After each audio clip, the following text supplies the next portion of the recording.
Hi there, welcome to my first YouTube video. Today I will build this Japanese tank from Tamiya. This kit was first released in 1975.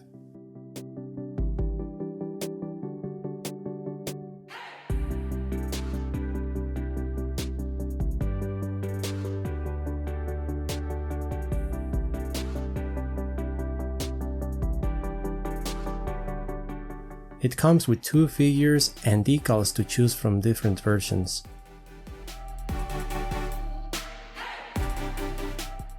Now let's get ready to the assembly process.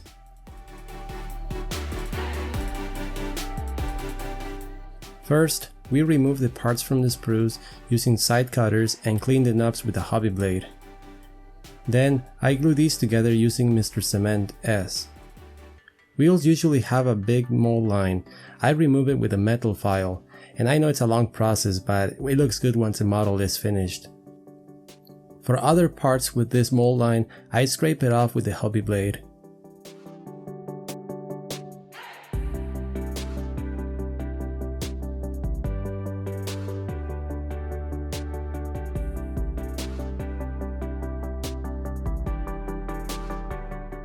The small pieces are removed using a point side cutters, and I use tweezers when gluing them in place. We know what happens if one of those falls on the floor. Now move on to the assembly of the lower hull.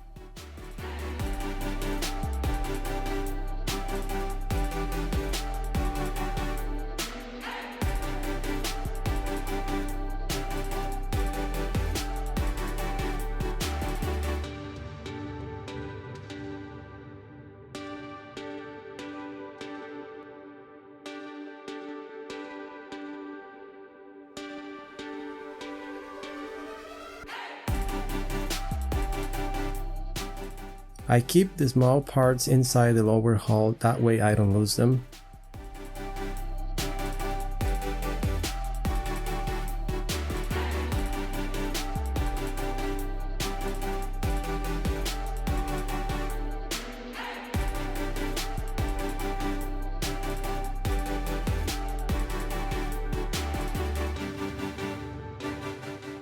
All parts seem to have a very good fit so far.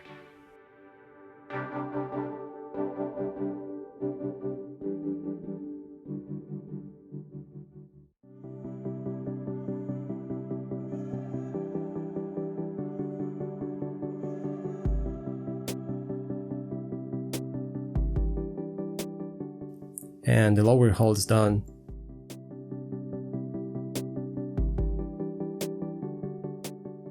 Next, I move on to the upper hull, and there I will show you how I remove the seam line from a tool.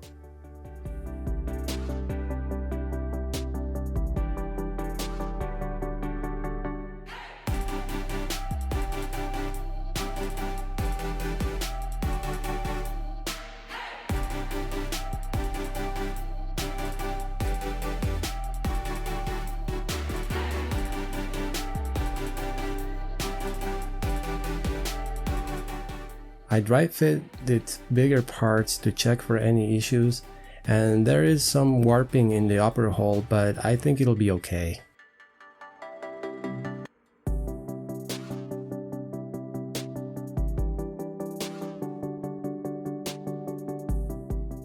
This cover has an ejector pin mark exposed. I patch it using Tamiya putty. Once dried, I remove the excess with the hobby blade.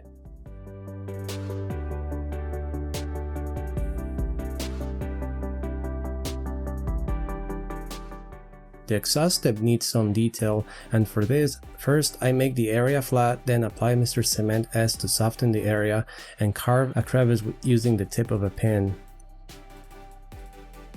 Now we can continue on with the assembly.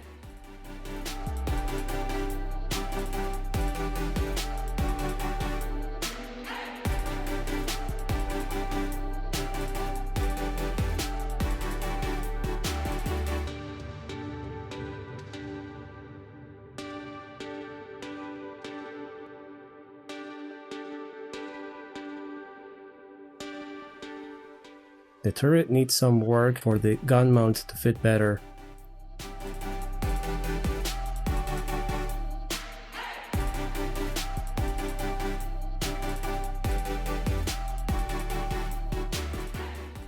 The main gun barrel is kind of small, so I just removed the seam line with the hobby blade.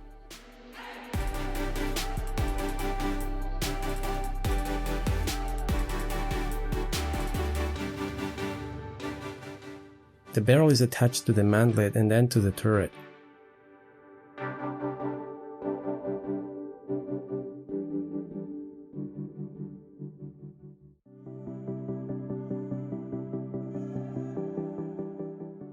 Some material needs to be removed from the hull for the turret to sit properly.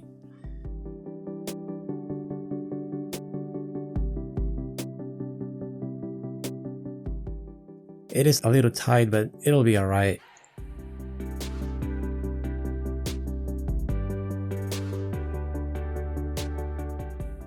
The cupola comes with both open and closed hatches, but I'm not using the figures for this build, so I'm using the closed position.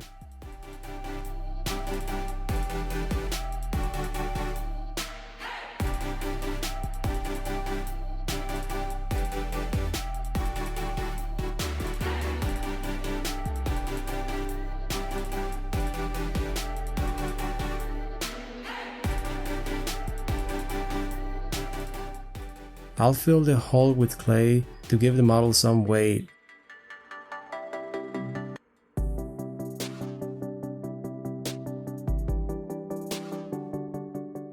Now it's time to glue the hull parts together.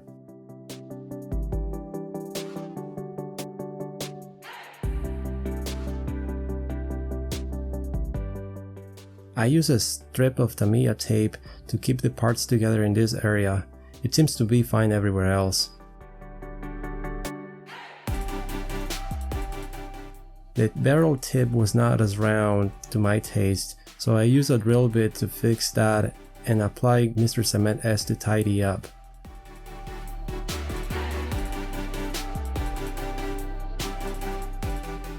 Similar process is applied to the smaller guns which are missing the detail.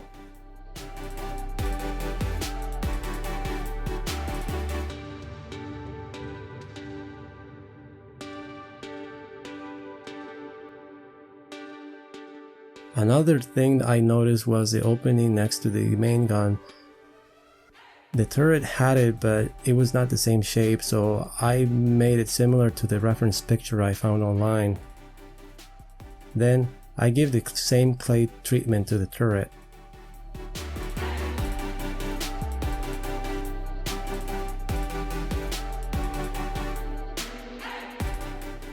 And we're close to finish the assembly, so now we're adding the smaller parts, which are the door handles. With these I am extremely careful, so I place a white piece of paper underneath for better visibility.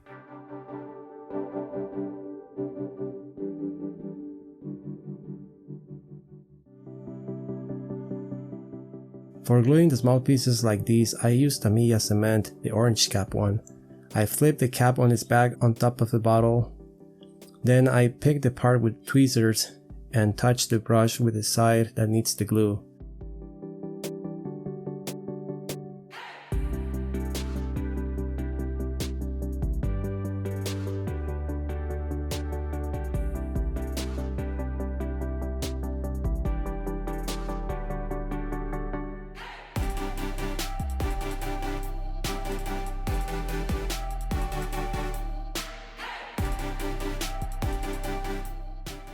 And last, I glue the duct covers. As you can see, I only apply the glue to the hinges.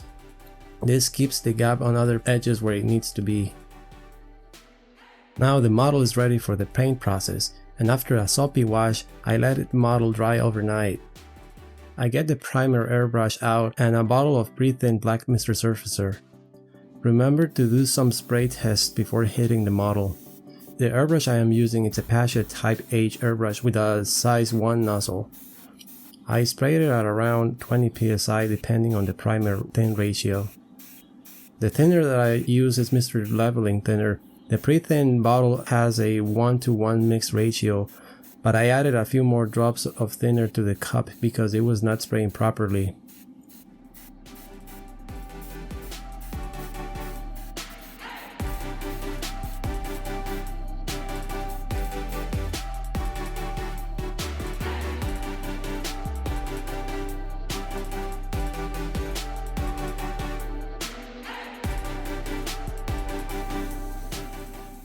To apply the color paints, I use the Raptor airbrush from Peche also. In a later video I will explain why I use these brushes to paint my model. For the base coat, I use the Tamiya XF52 and XF64. To be honest, I don't remember the ratio, but I think it was this 60 and 40%. I was trying to achieve a Japanese khaki version, but I only got this close with the mix. I painted the entire hull using a base color. I painted each section individually and around other items like the tow cable. This will add some shadow effects and also gives a pre-shade.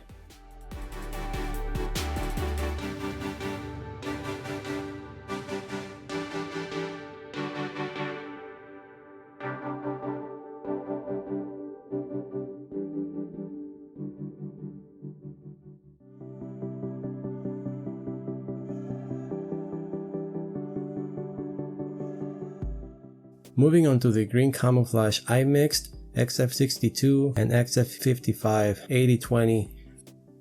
I freehanded the pattern with an airbrush using the pictures from the instructions as reference.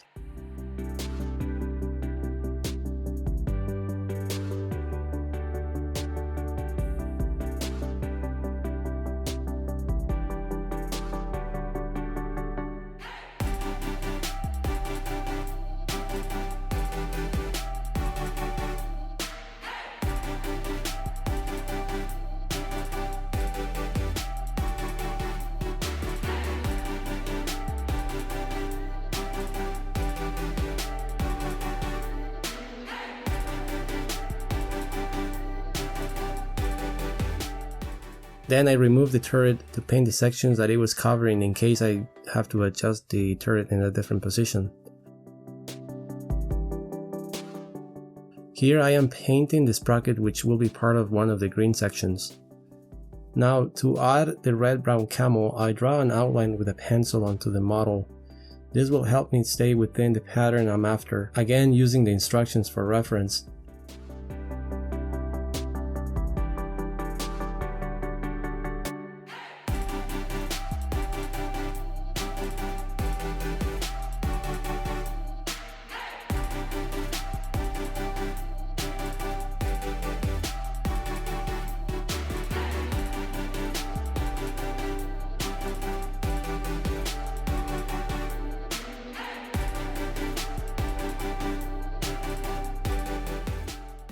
And I'm done with the camo, so we move on to the post-shade process now. While having the red-brown mix in the airbrush, I add a few drops of XF57 to lighten the color a little and spray it onto the red-brown camo in a marbling pattern.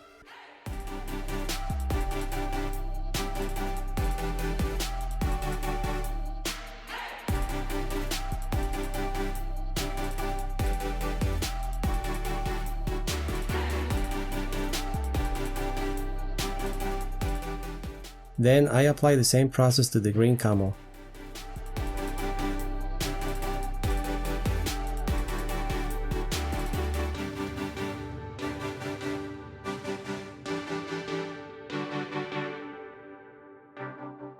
And I was not happy with the base color, so I grabbed the color mix and added a few drops of XF3 to give it a warmer look and apply this using the same marbling method.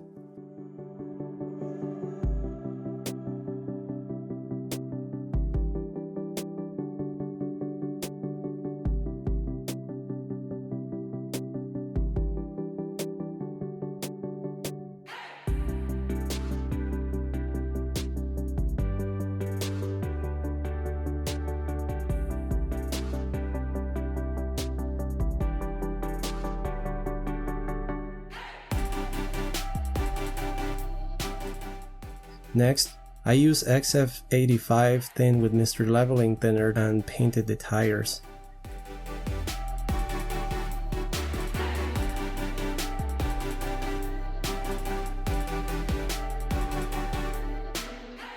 And that's it for today. I hope you found this video interesting, and if you want to know when I upload the next video where I will be doing decals, pin wash, and weathering this kitty, please hit the subscribe button. Thanks for watching, and until next time.